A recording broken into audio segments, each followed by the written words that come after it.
Kung nakita to ng mga tao noong 1990s, mababaliw sila. Mga taong sumasayaw sa cellphone, kumikita ng milyon.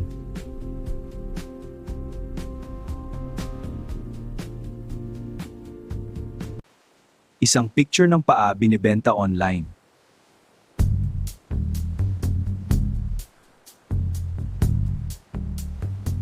AI na kayang gumawa ng mukha, boses at video.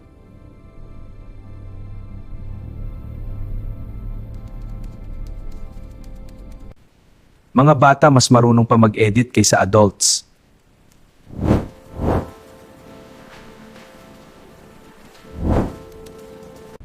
At ang pinaka-weird, mas maraming gustong sumikat kaysa magtrabaho.